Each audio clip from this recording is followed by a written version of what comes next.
Jimmy Dura, host of All Things Veterinary, a podcast that connects and unites the animal health community with ideas and innovation, topics to inspire you and energize your day.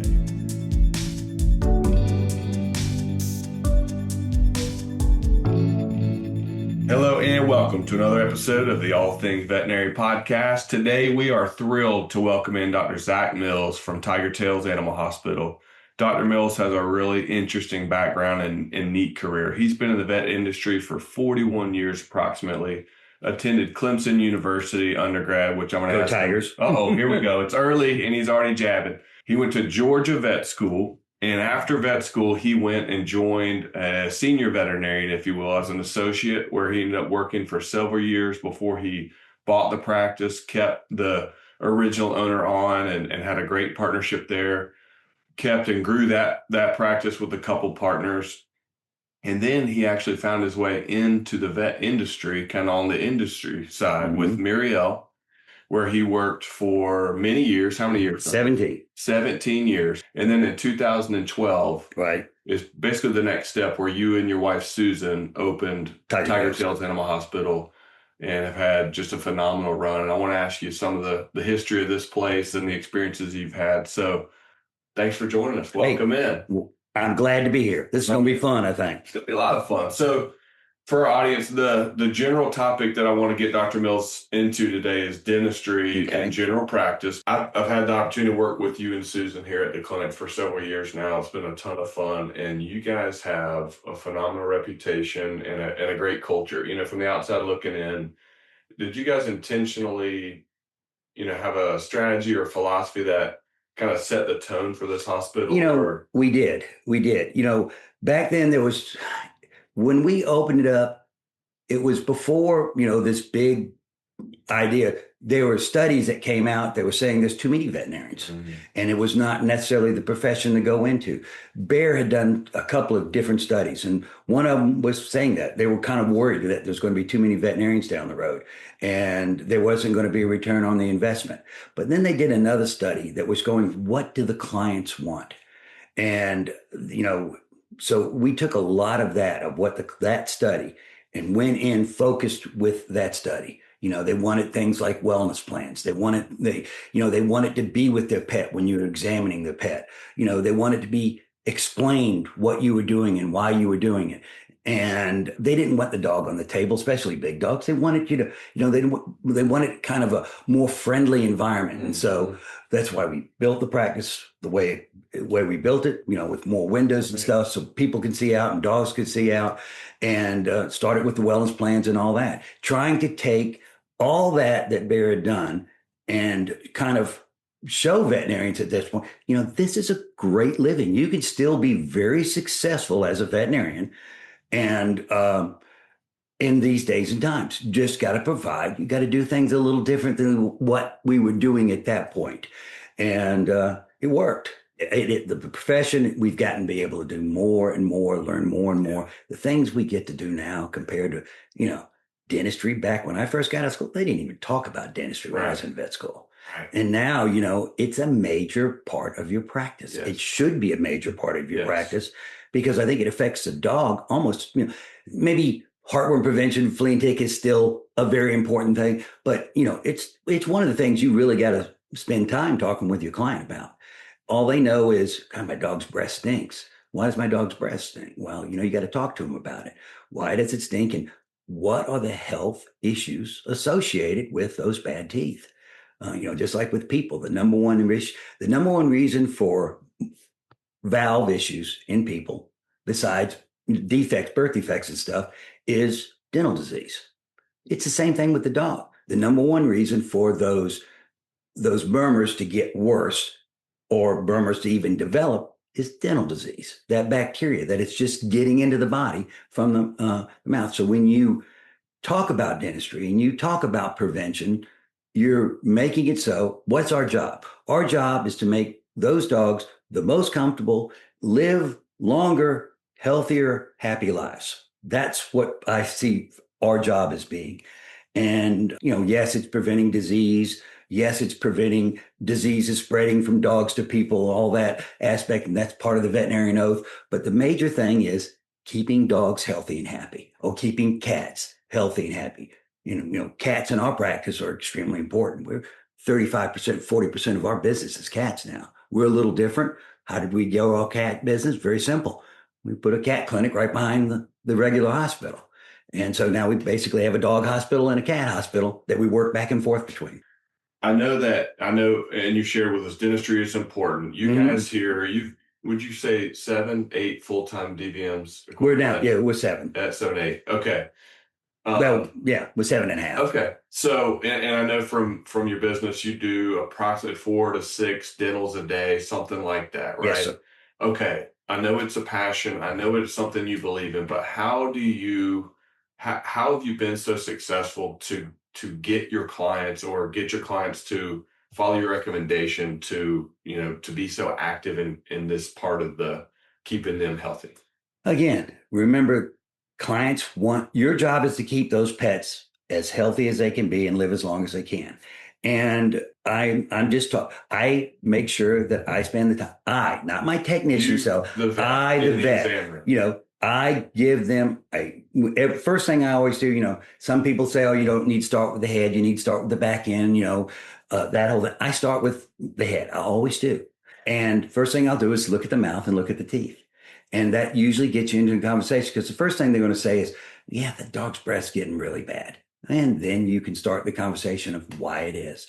I always show them the mouth. Come here, look at this. Scratch your finger onto the side of the mouth. See that, smell it? That's what you're smelling. You're smelling bacteria. And to me, dentistry is probably one of the most rewarding parts of the different things that we do for the dog and the cat. The reason why is it makes such a difference in their lives. Think about it. When you just get that little piece of popcorn that's strapped between the teeth, how much that's bothering you. Now, think about how much that's bothering you, and think about what you're looking at when you're looking at some of those dogs in those cats' mouth. When you see that red line up there, you see all that bacteria that's in there. That dog hurts. Or that cat hurts. It is, it's gotten used to it. So it's not acting. Maybe it chews on one side of the mouth. Maybe drops the food occasionally. But that dog hurts. And when you go in and you clean that mess up, and if you have a bad tooth, you take that bad tooth out, all of a sudden, 2 weeks later, no, not the next day, but sometimes it is the next day. But 2 weeks later, once everything is healed, that dog is like a puppy again, or that cat is feeling good again and goes from being this cranky cat to being back to the happy cat it used to be. It was cranky because it was hurting, just like with arthritis, just like with other things. When that mouth hurts, they're miserable. They're miserable. And I think we talked about it a little bit before. The number one reason for valve issues, or valve issues getting worse, is the mouth. And so it's just a matter of spending some time talking. Now, when it comes down to prevention, the aspect of the teeth and all that, and I tell clients, I don't brush my own dog's teeth. I'm honest with them. I'm not going to lie. I don't have time. It was hard enough to get my kids to brush their teeth when they were little, much less get the dog, have the dog sit there. But they're fabulous products on the market now. Dental chews, additives to the water that are effective, that work. And, talking with the clients about that, talking about what do you need to do to keep that mouth healthy from the beginning, and I tell them, I'm not going to spend a lot of time on talking about dentistry with my puppies, and I tell them that up front. I say, why? Because all these teeth are coming out. But I am going to tell you, the more you start, if you do want to brush your teeth, you got to start young. So if you're thinking about brushing the dog's teeth, you better start now. And then, but we do, it's one of the most important things I look at. We grade the teeth, we decide what they need to do. And again, showing the mouth, going over why it is. And I can tell I love telling my clients, I've never done a dentistry on my dog. I never had to. Why? Because they all get an Orvet every single day. They use dental diet, or they used to use the dental diet all the time. Now I got two with food allergy, one with a heart problem. So no, I don't use the dental diet anymore. But I do these things where I don't have to worry about it. I can look at the dog's mouth. They can look me in the face, even the one that's the beagle that, what beagles like to eat all the time. But the mouths Oh, great. They're healthy. I don't have the tartar there. Is it worthwhile to clean teeth every 6 months? Some dogs it is. You got to keep it. You got to look at how that tartar builds up. What happens in that mouth? You got to tell the client, here it is. We're 3 months in and I got a mouth this bad. We got to think about maybe doing this every 6 months. Let's recheck this dog every 6 months and see how things are going. I love all those points. And I feel like one thing that comes through really easy and naturally from you is your conviction in this part of their health. And I think in vet medicine, conviction equals compliance. Oh, and yeah. and I feel like we in the clinic get beat down. I put myself as a clinic employee in my mind. You are. Because I feel like I am. Yeah. We get beat down by pet owners, because pet owners have other challenges, but sometimes I feel like it's good to remind ourselves we're here to advocate for the pet. These are such important aspects of their health. And if we remind ourselves, it helps us go back into the exam room battle to fight for it. It talks about, we go back, it's called sales. Vets hate that term. There's some vets, but every person is a salesperson.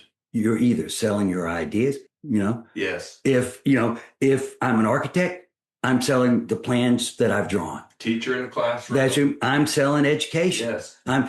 You're selling the things that you believe in. If you have conviction in it, it's easy to sell it.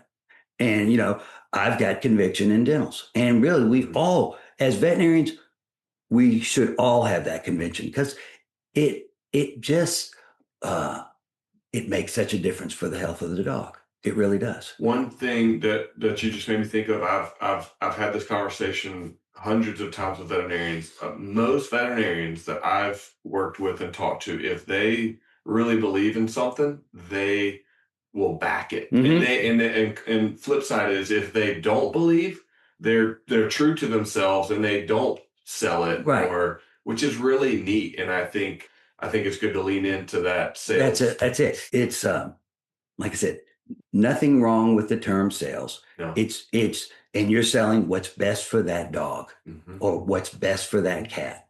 And the majority of clients, yes, I'm lucky.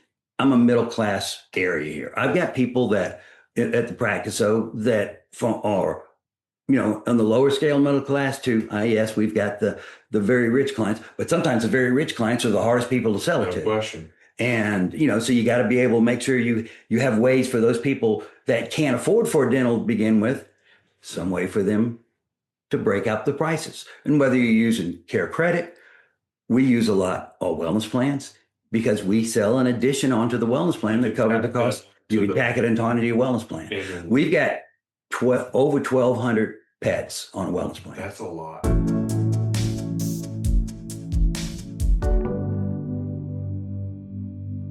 The All Things Veterinary podcast is sponsored by Patterson Veterinary, supplier of products, equipment, software, services, and essentials for your practice.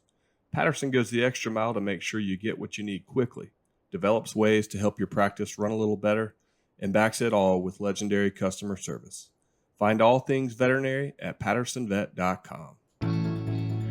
In the exam room, specific to dentistry, do you have any closing phrases, or, Mr. Jones, can we go ahead and get that appointment scheduled today? Do you have any, at what point do you get the yes from that pet owner, do you feel like? Is there a specific moment, or is it? It'll vary per client. Okay. It'll vary per client.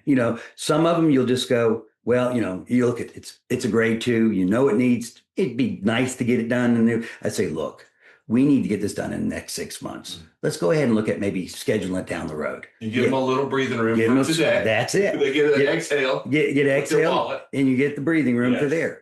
And you set that up for that point. And the majority of times they'll keep it and go with it.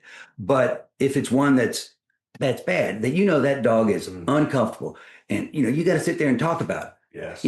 Talk about what they feel in their mouth. Let them, kind of remind them that when you're, if you've ever broken a tooth, Tom, or Mr. Smith, have you ever broken a tooth? Well, right now, this kid, he's split. And look at that. He has split that 4th premolar, and there's a little piece, a little flap that's bouncing on. Now, he's not acting like it's hurting. Can you imagine how much that would feel? Usually I can get that dog scheduled for, maybe I can't get it the next day, but get it next week or two and get that taken care of. I think pet owners appreciate that when it's serious and it needs to be addressed now, you push for it. You push for it. But and back to our economic conversation, if you can prepare them a little bit in 6 months, within the next 6 months, we need to be prepared to do this. I think pet owners appreciate it. And I think today there's a fear, and this is where I think your wellness plan is really beneficial. There's a fear of a pet owner. Gosh, I don't want to take my dog in. I know it's going to be $1,000 for this cough, or like we've kind of not in a bad way. It's just we're now charging a lot more appropriate in the industry, but there's still this gun shy fear of oh yeah. And when you have something serious to their health, I think it does help to prepare them because you have a relationship with them. This is important. We need to do this, but I want you to, prepare, and let's set it out in the future. But maybe you need to set aside some money, whatever you need to do. Whatever you need to do. This is what we need to do. And the time that we'll do it, you push them for when you really know it's better be done by. And what I tell them typically, like if I've got that great tooth, I said, right now, we're a 4-year-old dog, never had our teeth cleaned. And it's at a point where if within the next 6 months, I'm going to be able to clean this mouth and I probably won't have to pull anything. After 6 months, I can't necessarily say that. And so I said, if you want to keep, and people want to keep the teeth. They really do. It's amazing how much I now realize, no matter how bad that mouth looks, oh, how's he going to eat without the teeth? And sometimes I'd rather have no teeth than teeth that hurt. But if there's a way to save the tooth, clients want that. Now, are they going to get a root canal on everything? Not necessarily, no. There's some that will, but it's not necessarily a root canal what is going to save the tooth. There now, we got newer ways to be able to take teeth that are maybe mobile, even a little bit mobile, and don't have enough bone that's coming up. There are ways now to help stimulate bone growth to get that tooth to stay in there and be a healthy tooth. Can we talk about that specifically? Because you've been involved in a trial, if you will, in clinic, and that's something that seems you've kind of done your whole career. I kind of like to do it. Yeah, it's fun. I've got several clinics that do it, and sometimes they can't. I can't know about it, which is kind of exciting. And, we've done clinical trials. We did clinical trials for Silencia. Okay. We did clinical trials for some products that never made it. We did some work on the new product, which Panaquil. That's the one for the pancreatitis. And I remember one dog I had in particular. I thought this dog was going to be a dead dog. And then the next day, that dog was dramatic. And you should have seen the blood work change. And, this was one I knew, oh, God, if this dog doesn't get the drug, I don't know whether it's going to get it or not. So I'm going to know if this dog gets the drug or not real easily. And it did. And it just made a huge difference. It made you a believer real quick. Silencia, it made me a believer real quick when you had that cat it was my cat. It was a cat that we put in the study. They allowed us at that point to have, sometimes they'll let you put your animals in, sometimes they won't. But that cat, it could not jump over the gate, So when the dogs were chasing in the house, it got carried away and the cat would be teasing the dog and want to take off. She couldn't go over the gate. She had to find another way. And we gave her that injection. And like 3 days later, that cat was climbing the wall. And, I said, well, I know this cat got the drug. There's no question. We didn't get that. So it's fun to do trials. They're a little bit of a pain. They're a little bit time taking, but they're fun. And the same thing happened with this product, Restoris, that I got to do some things with it early. And my old boss from Marielle got me involved in it. And he told me about this product and he was all excited about it. And he brought it in. And when he brought it in, we did a couple of dogs. One of them was his dog. And one was all those incisors, typical dog. Incisors were a little bit out, getting exposed. And they were all loose. And I'm going, oh, this is typically where you just take it. All right, we're going to have to pull these. And ended up packing it all around, putting the drug back in there, put the little tissue adhesive on top of them, thinking, okay, we'll see how this goes. And we went back and radiographed it 30 days later, and I think one more time at 90 days. And it's amazing. You could start seeing where bone was coming up. This actually regenerated bone, and it actually got that those teeth solid back into it. That's awesome. So this is a gel. It's a piezoelectric gel. Yeah. You have those mobile teeth or a pocket. Pocket. You got a deep periodontal pocket. Oh gosh, I'm going to lose this tooth. It would be typically, you got to think about, should I pull this tooth now? Should I pull? Take the x-ray. Yeah, there's some bone recession, and God, I probably need to think about pulling it. But no, you take this, you clean that area out thoroughly, get the bleeding under control, pack it, do it, seal it up, come back and look at it. And it's amazing. That's cool. It's a little amazing. Pipette just squirts right up. And it's easy to do. You think, oh gosh, this is going to be hard. Nah, it's, anytime you do something the first time, you always got to fumble around with it. But it's amazing. And, when my vets saw it and we talked about it, we said, this stuff is fabulous. Cool. Because people will pay to save the teeth. Price wise, what do we charge for dentistry? I think including getting every dental gets a radiograph. Okay. And I used to not do that, and I realized, I remember going to a meeting, and the vet, every time you go to one of the dental meetings, say, oh, you got to do dental radiographs. And it's such a pain in the neck. Yeah. And, so we started doing it, and it was individual, it's adding 15 to 20 minutes onto each dental. Then you got me something that helped change that too. We'll talk about that a little later. What we do typically when we're dealing with using the new product, will client pay that much money to save the 5 teeth compared to pulling the 5 teeth? In a heartbeat. Because I charge per 10-minute time period of surgery. I don't charge per tooth. I charge per 10-minute time period. I could have gotten all those incisors out within, 10 minutes, probably. Right. And all right, they're going to pay more for this. They'll do it in a heartbeat. Sure. Nothing's worse how many teeth did you have to pull? Well, I had to pull all those incisors, or I had to pull this one premolar in the back that had a deep pocket that, it was going to get abscessed if we didn't.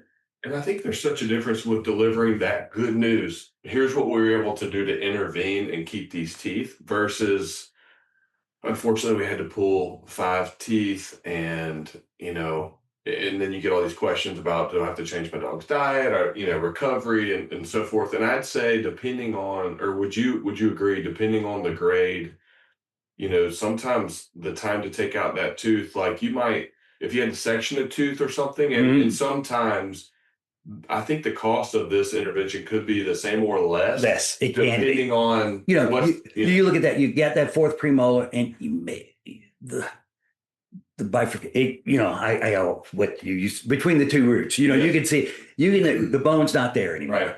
And you can get that probe. You can't see it necessarily, but you can get that probe pretty much underneath there. That's a tooth that typically you got to take it out. You can save it now. You can save it. And it's going to cost, and it costs a lot more for you to get that, 3-rooted tooth out than it does to save it now. And I think or it costs you the same. I think a lot of veterinarians are going to be, once they get used to using it, excited. Oh yeah. Taking those kind of teeth isn't always very pleasant. No, some of your worst nightmares. Yes. Right. Especially those bottom teeth. Yes. Those canine teeth. The canine teeth, those are the miserable teeth to take out sometimes. You look at it, and sometimes you take out that tooth and you look at it and go, okay, I've taken this tooth out. Now I've got this huge hole. Am I worried about what to do? Well, I have now an option to be able to do with that too, because I can take this, put that gel down in the hole, seal it up, suture it up, and I'm going to get bone growth back in there. I'm not going to have that hole just stay there. Right. Okay. I can fill, and I can stimulate and get a better, healthier jaw on the bottom. So not only can it help you save teeth, if you've got to pull that tooth and you want to make it so you have bone growth back in there, you can do it.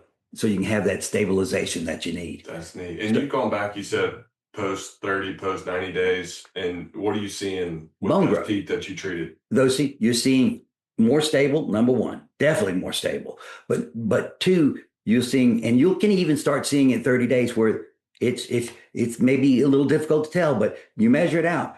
There's bone growth. There's bone that's moved up a little bit. And you go back at 90 days, there's significant bone growth back up and through there. And you'll probably see, I know this company well that makes this, they're going to have some studies and pictures to show you probably, maybe here's 120 days or something like that. Yeah, you're going to save that tooth. That tooth is going to stay and it's going to be healthy as long as they do something to keep to keep it that way. Right. Okay, let's get back into the preventative aspect. What do you need to do? Yeah, if they will brush the teeth, that's great. And no, brushing the teeth by the groomer every 3 weeks is not brushing the dog's teeth. But if you find a way to do it, and there are ways, you've got to come up with ways that you believe in, that you can talk with the client. I'm not going to use the term sell, but you're going to have to sell it to the client that this is what you need to do, Ms. Smith, and this will work well. And if you believe in dentistry, in brushing, great. I believe in it. I'm just too lazy to do it.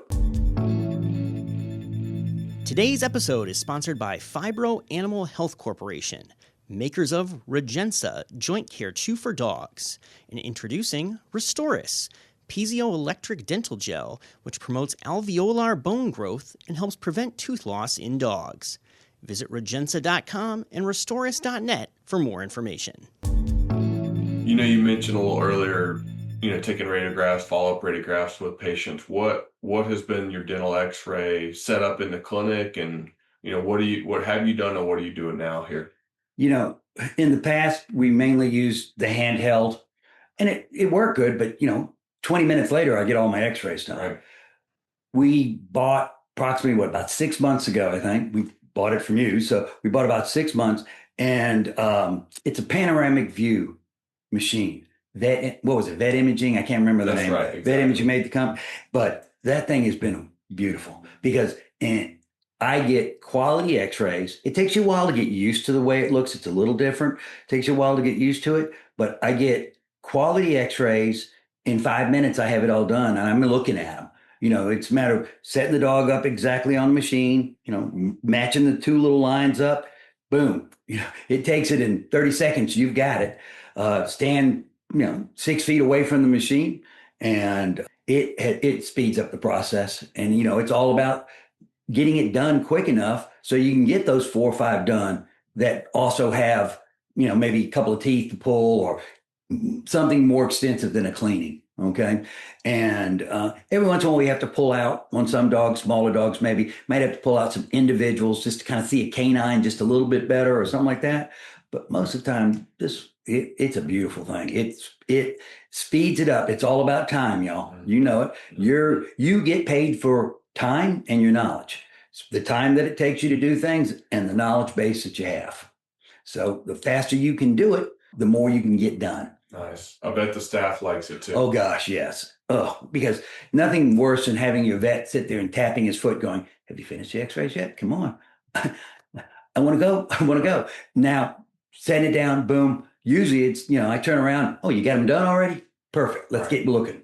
That also something you had mentioned to me a while back is you like to rotate your staff in different areas of the hospital. Yes. I think it's important. You need to make sure that your staff, I'm lucky. I've got a good staff of both in-house trained, but I got a lot of certified licensed veterinarian technicians. How we got them? Well, one of the things, work with your local tech school. Make sure that you're through one of those. They can do some rotations to you. It takes a little time to do that and work it, but you get to find the good ones and you can offer them a job. We offered one a job.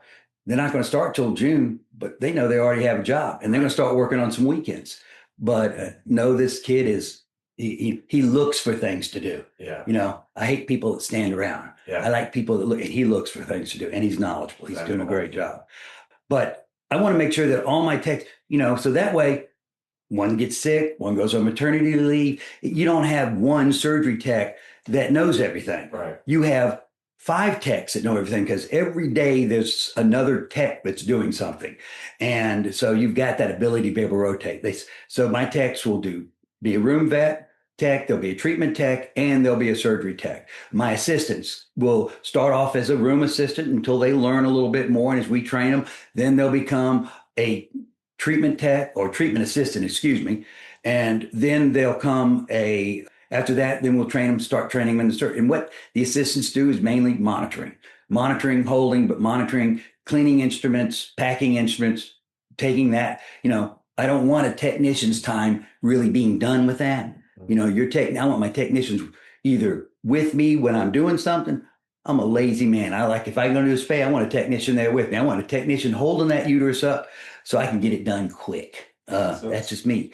And I want I want my techs doing my dentals. I'll be there with them because I want to see what's going on. I'm going to be looking at the x-rays, but I always am going to be there. My technicians, they do the anesthesia. They calculate the drugs. I've got to the point where I don't have to worry about checking them. They're better at me calculating doses and stuff. I decide, we have a couple of protocols we stick with.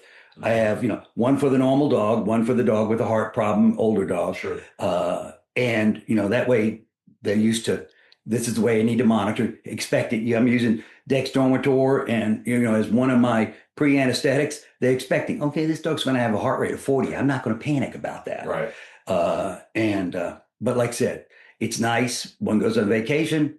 I've got 3 others that can do it. Well, I know I could ask you questions all day, and I love hearing. And you know me, I can talk all day. Well, that's why we make a good friendship, I think. But if you, as we part, any other just kind of words of encouragement or advice that you may have for any other veterinarians or folks on the clinic side? 3 things. Probably number 1, always tell your staff when somebody asks you a question, somebody calls on the phone, and it's late in the afternoon, they got a sick dog. Always think a bit this way. If this was you that was calling, how would you want that taken care of? If you treat people like you want to be treated, you'll be successful. And you tell the same thing to your techs.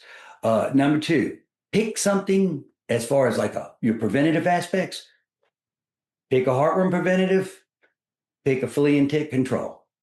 That's your major one. You might have one just in case a dog, but I've got 1 heartworm preventative, 1 flea and tick, and 1 combo product.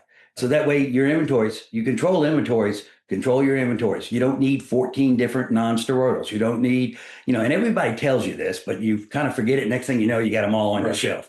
So when you want to try a new product, tell the sales rep, give me a little bit to try. Mm-hmm. Just give me a little bit to try. Do that. And, whether it's a new shampoo, something else, is it something you want to put on the shelf? I want to try it first. I want to give it to one of my good clients and say, hey, call me up and tell me how this goes. Or, here's a new dental treat, here, give it to about 4 or 5 clients. How'd you like it? How'd you like it compared to what I normally give you? And it allows you to make those decisions. And third, never get embarrassed on not being able to pronounce the name of a product, right? Because they're all made up words anyway. That's right. I can tell you, it's amazing how we come up with these things. It's because you have to have something that doesn't mean something strange in some other foreign language because, it's going to be the name of the product worldwide. And 2, so you got to check it against other languages. But, I get to some of these names, especially when I'm dealing with the generic name. And again, it's another made up word that I always pronounce it wrong. And, you get another vet that laughs at you or somebody says, that's not the way it's pronounced. I said, you don't know the way it's pronounced because it's pronounced whatever I want to say. That's a really good point. There are a lot of, I can think of brand names and company names that you hear different versions and it's all made up. It's all made up. It's not, there could be an intention behind it, but teach is I love that. Try to learn something new every day. Yeah. And as old as I am, I'm an old guy, but if you try to learn something new every day, it's exciting. It keeps it fun. I'm lucky. I've had, 18 different careers, it seems like, but I still love what I do. I came back to veterinary medicine because I missed it. I missed it a lot. And I miss working with the people. And you've got to love working with people. You got to love what you're doing. The best way to love what you're doing is continue to learn. The more, I bought this pen of it, what was I going to do that for? But I really felt like it was going to help us. I really thought it was going to make a difference. Look at it, learn about it, try it. New drug comes out, you go, will I ever use this? Why do I need this? Well, and knowing you're not looking to try or change just for the heck of it. But you've always been open to, I want to learn all of the new products, the new equipment. You want to know about it, and you want to embrace it if you think it can benefit your patients or your clients. If it can benefit, it's worth it. Right. You know, if it benefits your clients, yeah, it might be a little bit of expensive, but you got to look at it. I looked at the Panavision. It was a little bit of expense. It was an investment. I knew it was going to save time. Mm-hmm. I knew that I paid for it in the year that I've had it. There's no question we have. And what it's done for us in saving time, allowing us to do more, we paid for it. Mm-hmm. We paid for it. And so, you may not pay for it in the first year, but you pay for it in 2 years. It's still a good investment. Thank you for chatting with me and sharing all your advice and wisdom. And you're not old. And you're as old as you feel. This morning, I felt pretty old. Well, but no, most of the time, I feel pretty young. I know a lot of people in this clinic that can't keep up with you. So I think you're doing all right. Thank you, Dr. Mills. Thank you. I appreciate the opportunity. Appreciate it.